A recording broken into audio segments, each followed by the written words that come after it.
نحمده ونصلي على رسوله الكريم اعوذ باللہ من الشیطان الرجیم بسم اللہ الرحمن الرحیم والعصر ان الانسان لفی خسر الا الذین آمنوا وعملوا الصالحات وتواصوا بالحق وتواصوا بالصبر۔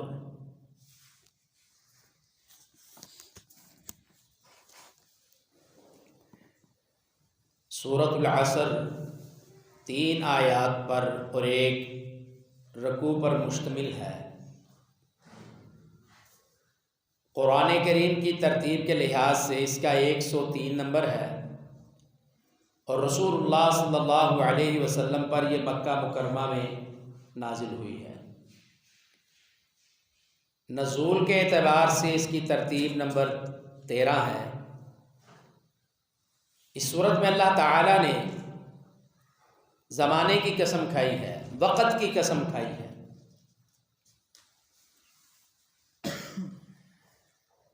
اور اس میں اللہ تعالیٰ نے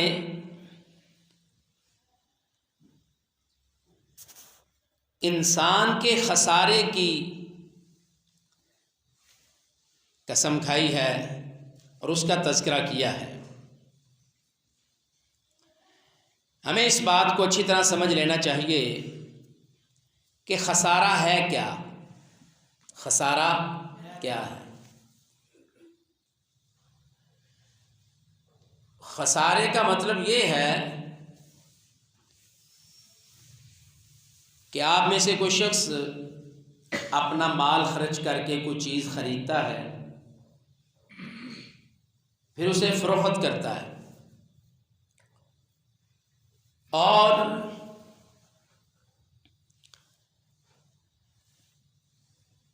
جو اس نے اپنے پیسے خرچے تھے، رأس المال، اپنی جیب سے جو اس نے مال خرچ کیا، اگر وہ بھی فروخت ہو جائے اور اسے بچت نہ آئے، تو اسے کیا کہا جاتا ہے؟ اسے خسارہ ہوا ہے۔ اسے اس نے 1 لاکھ 2 لاکھ 3 لاکھ روپیہ خرچہ مال خریدا اور اس کو فروخت کرنے کے لیے مارکیٹ میں پیش کیا، اور جب وہ مال فروخت ہوا تو اس کا 1 لاکھ 2 لاکھ 3 لاکھ 1000 2000 جتنے پیسے اس نے خرچ کیے تھے وہ بھی اس کے پورے نہیں ہوئے۔ بجائے اس کے کہ اسے کوئی منافع ملتا، بچت ملتی، کچھ پیسے اسے زائد حاصل ہوتے، وہ زائد حاصل ہونے کی بجائے جو اس نے خود رأس المال، اصل مال خرچ کیا ہے، وہ بھی اس کا پورا نہیں ہوا۔ تو یہ خسارہ ہے۔ یہ کیا ہے؟ خسارہ ہے۔ یہ کیا ہے؟ خسارہ ہے۔ تو اللہ تعالیٰ نے اس صورت میں انسان کے خسارے کا تذکرہ کیا ہے۔ کس کے خسارے کا تذکرہ کیا ہے؟ انسان کے خسارے کا تذکرہ کیا ہے۔ ہمیں یہ بات اچھی طرح سمجھ لینی چاہیے۔ اللہ رب العزت ارشاد فرماتے ہیں، اعوذ باللہ من الشیطان الرجیم، اللہ کے نام سے جو بے حد رحم والا نہایت مہربان ہے، والعصر، قسم ہے زمانے کی، قسم ہے زمانے کی۔ اللہ اکبر۔ کس کی قسم ہے؟ زمانے کی قسم ہے۔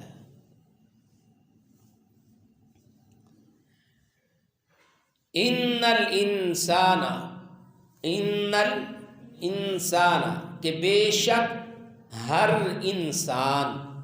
انسان میں بھی آتا ہوں، آپ بھی آتے ہیں، دوست احباب رشتہ دار، ماں باپ، بہن بھائی، بیوی بچے، سارے اس میں شامل ہیں۔ مالدار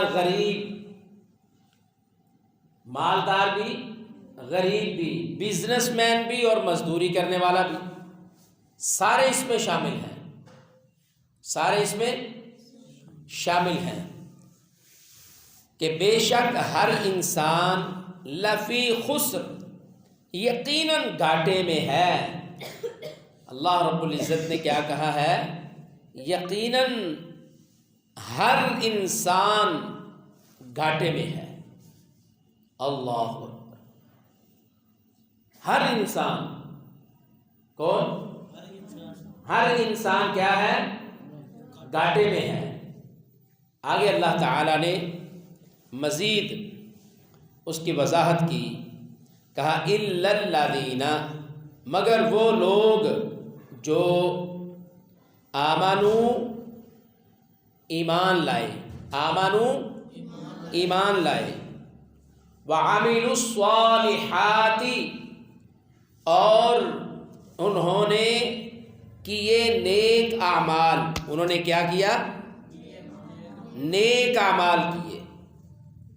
اللہ تعالیٰ نے یہاں ان لوگوں کا تذکرہ کیا ہے جو خسارے سے بچنے والے ہیں، جو خسارے سے، گھاٹے سے بچنے والے ہیں۔ کہا مگر وہ لوگ جو ایمان لائے اور انہوں نے کیے نیک اعمال، وتواصوا، اور ایک دوسرے کو وصیت کی، اور ایک دوسرے کو وصیت کی، بالحق، حق کی، کس کی؟ وتواصوا، اور ایک دوسرے کو وصیت کی، بالصبر، صبر کی، بالصبر، صبر کی۔ جس نے اللہ پر ایمان لایا اور نیک اعمال کیے، ایک دوسرے کو حق کی وصیت کی، ایک دوسرے کو صبر کی وصیت کی، یہ لوگ گھاٹے اور خسارے سے بچنے والے ہیں۔ اس کے علاوہ ہر انسان، ان الانسان، کہ بے شک ہر انسان، لفی خسر، یقیناً گھاٹے میں ہے۔ ہر انسان میں میں بھی شامل ہوں، آپ بھی شامل ہیں، اور ہر انسان میں سے وہ بچ جائے گا جو اللہ اور اس کے رسول پر کیا کیا؟ جس نے ایمان لایا، جس نے قرآن پر ایمان لایا، حدیث پر ایمان لایا، اسلام کو دل اور جان سے قبول کر لیا، مان لیا، پھر اللہ اور اس کے رسول کے حکم کے مطابق وعملوا الصالحات، کیا کیا؟ نیک عمل کیے۔ کیا کیا؟ نیک عمل کیے، اپنی مرضی سے نہیں، کس کے حکم سے نیک عمل کیے؟ اللہ رب العزت کے حکم سے اور رسول اللہ صلی اللہ علیہ وسلم کے فرمان سے، آپ کے حکم سے اس نے کیا کیا؟ نیک اعمال کیے۔ یہ خسارے سے بچنے والے ہیں۔ فرمایا وتواصوا بالحق، پھر اس نے ایک دوسرے کو حق کی وصیت کی، نصیحت کی، اور ایک دوسرے کو صبر کی تلقین کی اور وصیت کی۔ سامعین محترم، اللہ اکبر، ہر انسان خسارے میں ہے، اور وہ کیوں ہوتا ہے؟ کیونکہ انسان کے پاس اصل جو مال ہے صرف اور صرف زمانے کا جو اس کے پاس اصل مال ہے وہ کیا ہے؟ اس کی عمر کا، اس کی زندگی کا تھوڑا سا حصہ ہے۔ اس بات کو سمجھو اچھی طرح، انشاءاللہ آپ کو زندگی میں یہ بات فائدہ دے گی۔ یہ بات سمجھ لو، انسان کا اصل مال کیا ہے؟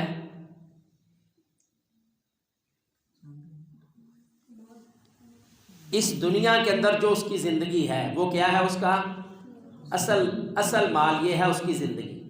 اصل مال کیا ہے؟ اس کی زندگی۔ کیوں بیٹے؟ اصل مال کیا ہے؟ اس کی زندگی۔ اور یہ زندگی ہے کتنی؟ یہ کسی کو پتہ نہیں؟ پتہ نہیں کتنے 100 سال گزر چکے ہیں جناب آدم علیہ السلام سے لے کر، پھر جناب نوح علیہ السلام، پھر انبیاء علیہم السلام کی لمبی فہرست ہے، پھر جناب ابراہیم علیہ السلام، اسماعیل، اسحاق، یعقوب، موسیٰ، عیسیٰ علیہم السلام، ان کے ایام ادوار گزر گئے، پتہ ہی نہیں وہ کتنا وہ وقت تھا، کتنے سال تھے، کوئی معلوم نہیں ہے۔ جناب رسول اللہ صلی اللہ علیہ وسلم نے جب مکے سے ہجرت کر کے مدینے تشریف لائے نا، اس وقت سے لے کر اب تک 1445 ہجری شروع ہے، 1444 سال گزر چکے ہیں۔ مکہ سے ہجرت جس دن کی ہے اس دن سے لے کر آج تک کتنے گزر گئے؟ 1444 سال، 1444 سال۔ اللہ اکبر۔ اچھا، 1444 سال کے مقابلے میں کسی کی 40 سال عمر ہے، کسی کی 50 سال عمر ہے، کسی کی 60 سال عمر ہے، اس عمر کی کیا حیثیت ہے؟ کوئی ہے حیثیت؟ اصل اس کا رأس المال یہ ہے، اصل اس کا رأس المال اس کی زندگی ہے، اور زندگی زمانے کے اعتبار سے بالکل معمولی سی ہے۔ 1444 سال ایک سائڈ پر، اور اس کی زندگی کے کتنے سال ہوں گے؟ 50 سال نہیں تو 60 ہو جائیں گے، 70 ہو جائیں گے۔ اس کی کیا حیثیت ہے؟ اس کے مقابلے میں ہے کچھ حیثیت؟ کیوں بھائی؟ یہ ہے اس کا اصل مال، یہ اس کی زندگی ہے اصل مال، اور زندگی اصل مال جہاں وہ بیچ رہا ہے وہ زمانہ ہے، جہاں وہ بیچ رہا ہے وہ کیا ہے؟ زمانہ ہے۔ اب خسارے کی بات یہ ہے کہ اگر اس اپنی زندگی میں وہ اللہ اور اس کے رسول صلی اللہ علیہ وسلم کے فرمان کے مطابق اپنی زندگی نہیں بناتا تو یہ خسارہ ہے۔ یہ تھوڑی سی زندگی زمانے کے مقابلے میں وہ بھی خسارے میں چلی گئی، اور ہمیں یہ بات اچھی طرح سمجھ لینی چاہیے۔ اللہ تعالیٰ نے زمانے کا کچھ حصہ، یعنی اس کی عمر جو ہے اس کا تذکرہ بھی اللہ تعالیٰ نے ایسے کیا ہے۔ سورہ فاطر میں اللہ رب العزت فرماتے ہیں اولم نعمرکم ما یتذکر فیہ من تذکر وجاءکم النذیر۔ اللہ رب العزت کہتے ہیں، ذرا توجہ سے سنو، اللہ کہتے ہیں اور کیا ہم نے تمہیں اتنی عمر نہیں دی کہ اس میں جو نصیحت حاصل کرنا چاہتا حاصل کر لیتا؟ اولم نعمرکم ما یتذکر فیہ، اللہ کہتے ہیں ہم نے تمہیں عمر دی تھی نا، اس میں تم چاہتے تو نصیحت حاصل کر سکتے تھے۔ اللہ کے فرماتے ہیں من تذکر وجاءکم النذیر۔ اللہ اکبر۔ اور تمہارے پاس خاص ڈرانے والا بھی آیا تھا، خاص ڈرانے والا بھی آیا تھا۔ اس سے کیا مراد ہے؟ جناب رسول اللہ صلی اللہ علیہ وسلم، اس سے مراد کیا ہے؟ اللہ کے رسول صلی اللہ علیہ وسلم اس سے مراد ہیں۔ اللہ کے رسول صلی اللہ علیہ وسلم نے آ کر ہر چیز کو واضح کر دیا ہے، بتلا دیا ہے۔ اب بھی جو اپنی زندگی میں غافل رہا، جس نے خسارے کا سودا کیا، تو پھر اس کا ہم تو کچھ نہیں کر سکتے۔ اللہ نے تو بالکل ساری چیزیں واضح کر دی، وہ ناکام ہی ناکام ہے۔ اللہ تعالیٰ نے ایک اور جگہ پر ارشاد فرمایا ہے کہ قُلْ هَلْ نُنَبِّئُكُم بِالْأَخْسَرِينَ أَعْمَالًا، کیا ہم آپ کو خبر نہ دیں، ہم آپ کو خبر نہ دیں؟ نُنَبِّئُكُم بِالْأَخْسَرِينَ أَعْمَالًا، جو اعمال میں خسارہ پانے والے ہیں، جو کیا کرنے والے ہیں؟ اعمال میں خسارہ پانے والے۔ اللہ کہتے ہیں ہم آپ کو خبر نہ دیں؟ یا باری تعالیٰ آپ بتائیے وہ کون ہیں؟ کہا الذین ضل سعیہم فی الحیات الدنیا، وہ ہیں جن کی زندگی نے ان کو گمراہی میں ڈالا رکھا ہے۔ الذین ضل سعیہم فی الحیات الدنیا، وہ دنیا کی زندگی میں گمراہ رہے ہیں۔ ان کی تمام تر کوششیں، محنتیں، ان کی صلاحیتیں وہ کس میں چلتی رہی؟ گمراہی میں۔ گمراہی سے مراد کیا ہے؟ اللہ اور اس کے رسول کے دین سے دور رہنا، اپنی مرضی، اپنی خواہشات، نفسی خواہشات، اپنی بات، اپنے بڑوں کی بات، اپنے گھر کی بات، اپنے خاندان کی بات، اپنے علاقے کے رسم و رواج، ساری ان چیزوں کو لے کر چلتا رہا اور اللہ اور اس کے رسول کی بات کو نہیں مانا، یہ خسارہ ہے۔ فرمایا الذین ضل سعیہم فی الحیات الدنیا وہم یحسبون انہم یحسنون صنعا، ظلم یہ ہے، خسارے کی بات یہ ہے کہ رہا بھی وہ گمراہی میں ہے اور خیال بھی یہ کرتا رہا کہ میں بڑے اچھے کام کر رہا ہوں۔ ایک آدمی زہر پی رہا ہو، کیوں جی کیا پی رہا ہو؟ زہر پی رہا ہو۔ جس طرح یہاں یہ بچے سو جاتے ہیں نا ایسے کر کے، تو ان کو اٹھائے نا تو وہ دوسرے کو ایسے اٹھ کے دکھاتے ہیں کہ جیسے میں جاگ رہا تھا۔ میں کیا تھا؟ جاگ رہا تھا، مطلب تھے غلط ہے اور محسوس کیا کروا رہے ہیں؟ میں جاگ رہا تھا۔ ایک آدمی زہر پی رہا ہے، کیا پی رہا ہے؟ زہر پی رہا ہے، تو یقیناً زہر پینے کے بعد کیا ہوگا؟ مر جائے گا نا، مارا جائے گا نا۔ زہر ایک ایسا مشروب ہے جو زندگی کو ختم کر دیتا ہے، نقصان دیتا ہے، وہ رگیں کاٹ دیتا ہے، وہ انسان کے اندر کے نظام کو اور اس کے سارے سسٹم کو خراب کر دیتا ہے، اور اس کی وجہ سے کیا ہوتا ہے؟ اللہ کے حکم سے کیا ہوتا ہے؟ انسان مر جاتا ہے زہر پینے سے۔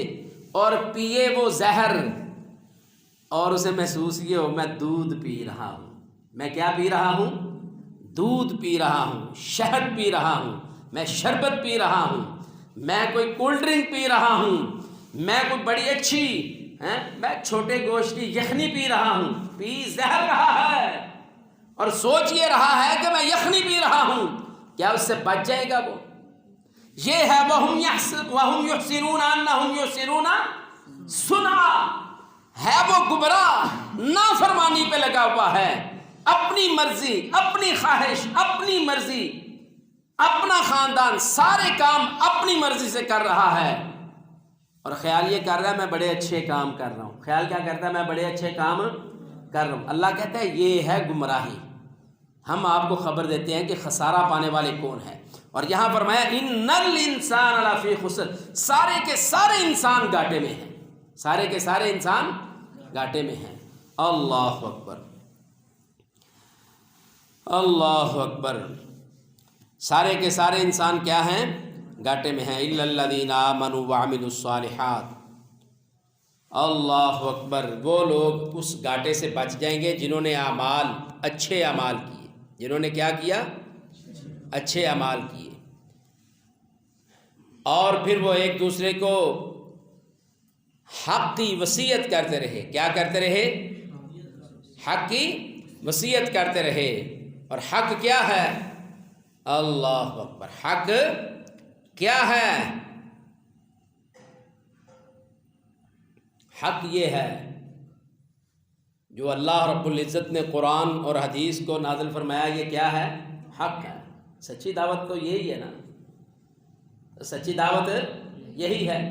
اور جب یہ سچی دعوت کسی کو دی جائے گی تو اس کے مقابلے میں جب آگے سے لوگ تکلیفیں دیں گے تو پھر کیا کرنا ہے؟ اس پر صبر کرنا ہے۔ پھر اس پر کیا کرنا ہے؟ صبر۔ اور بعض دفعہ آدمی سچ بولتا ہے، سارے لوگ اکٹھے ہیں، ظلم کا، جھوٹ کا ساتھ دے رہے ہیں، ایک آدمی ان میں کہتا ہے نہیں بھائی سچی بات یہ ہے، میں نے بھی دیکھا تھا اور آپ لوگوں نے بھی دیکھا تھا، بات اصل میں یہ تھی، اور اب آپ لوگ کوئی بھی سچ بولنے کے لیے تیار نہیں ہو رہے، پتہ نہیں آپ کو کیا ڈر ہے، سچ بولو یار کچھ نہیں ہوگا۔ تو پھر جب آدمی ایسی بات کرتا ہے، حق کی بات کرتا ہے، حق کی وصیت کرتا ہے، سچ کی وصیت کرتا ہے، تو نتیجہ کیا نکلتا ہے؟ گمراہ لوگ، ظالم لوگ، وہ جو گھاٹے اور خسارے والے لوگ ہیں، جو اللہ پر، اس کے رسول پر ایمان پورا نہیں رکھتے، اعمال صالحہ نہیں کرتے، وہ پھر ایسے حق بولنے والے کو تنگ کرنا شروع کر دیتے، اس کی زندگی کو تنگ کر دیتے، ہر بات پر اسے تانا دیں گے، اسے تنگ کریں گے۔ اللہ اکبر۔ حق پر صبر اور اس کی مسلسل پابندی کرنا، مثلا توحید پر، بھئی اللہ ایک ہے، مجھے کاٹنا ہے کاٹ دو، مجھے نہیں زندہ رہنا دیتے تم نہ رہنے دو، لیکن سچی بات یہ ہے کہ اللہ، اس کے ساتھ کوئی، اس کا کوئی شریک عبادت میں، ریاضت میں، اس کے اسماء و صفات میں، اس کی عبادات میں، اس کی ربوبیت میں، اس کی الوہیت میں، الہ ہونے میں وہ اکیلا ہے، عبادت اس اکیلے کی جائے گی، اور جتنے پیارے نام ہیں وہ صرف میرے رب کے ہیں، اس جیسے نام کسی اور کے جو وہ کرتا ہے کوئی اور نہیں کر سکتا۔ یہ توحید ہے نا، یہ کیا ہے؟ اس پر قائم رہنا، اور اس پر جو مصیبتیں ہیں اس بات پر اس پر ڈٹے رہنا، یہ بھی حق ہے، یہ ہے صبر۔ یہ کیا ہے؟ صبر۔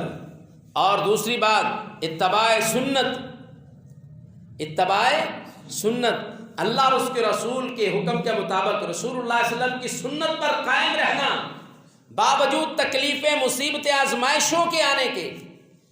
ہم پر تو کوئی تکلیف مصیبت آتی نہیں ہے۔ اچھا ہمیں کسی نے زبردستی کہا کہ اپنا بال جو ہے، اپنا سماندہ جو ہے وہ سائڈ سے نکالو، کسی نے کہا ہے سختی سے، کسی نے مارا ہے اس پر، لیکن پھر بھی ہم اللہ کے رسول صلی اللہ علیہ وسلم کی سنت پر تو اتباع کرتے ہی نہیں ہیں، مانتے ہیں کہ رسول اللہ صلی اللہ علیہ وسلم کا فرمان ہے، اور آپ کی بات پر عمل کر کے اس کو نہیں مانتے، تسلیم کرتے ہیں، تسلیم ہے۔ اور اس میں بڑے چھوٹے سارے شامل ہیں، پڑھے، ان پڑھ، جاہل اور جاننے والے سب اس میں شامل ہیں، اور سمجھتے کیا ہیں کہ خیر صلی اللہ چھوٹا جاتے کم ہے، جبکہ رسول اللہ صلی اللہ علیہ وسلم نے کیا فرمایا ہے؟ فرمایا لا تحقرن من المعروف شیئا، اے میرے صحابہ معمولی سی نیکی کو بھی تم حقیر نہ جاننا، معمولی سی نیکی کو بھی تم حقیر، اور نیکی چاہے چھوٹی ہو نیکی تو ہے نا، اسی لیے کہتے ہیں گناہ چاہے چھوٹا ہو وہ گناہ تو ہے نا، اس سے بچ جانا چاہیے۔ توحید پر قائم رہنا، اتباع سنت پر اور نماز روزے پر پابند رہنا، برائی پر صبر کرنا، مثلا شرک سے بچنا، جو اس سے بچتا ہے سمجھو وہ حق پر صبر کر رہا ہے، یہ بھی صبر ہے نا۔ بدکاری سے، زنا سے، تھاں پہ منہ مارنے سے خود کو بچانا، یہ بھی کیا ہے؟ صبر ہے۔ برائی سے رکنا، اللہ اور اس کے رسول کی اطاعت ہے یہ بھی۔ اللہ اکبر۔ اور پھر ایسے ہی لوگوں کو قتل کرنا، اس سے رک جانا، قتل ناحق بہت بڑا گناہ ہے، اور جھوٹ وغیرہ پر خود کو روک لینا، صبر کرنا، جھوٹ نہ بولنا۔ اور تیسری قسم کی وہ چیزیں ہیں، مصیبت پر صبر کرنا، ہر قسم کی جزا اور فضا، لڑائی اور جھگڑے، کمی کوتاہی، مصیبتیں، آزمائشوں پر صبر کرنا، یہ وہ چیزیں ہیں جو ان پر کاربند رہے گا وہ خساروں سے بچ جائے گا، اور جو اس پر کاربند نہ رہا سمجھو وہ سارے کے سارے خسارے۔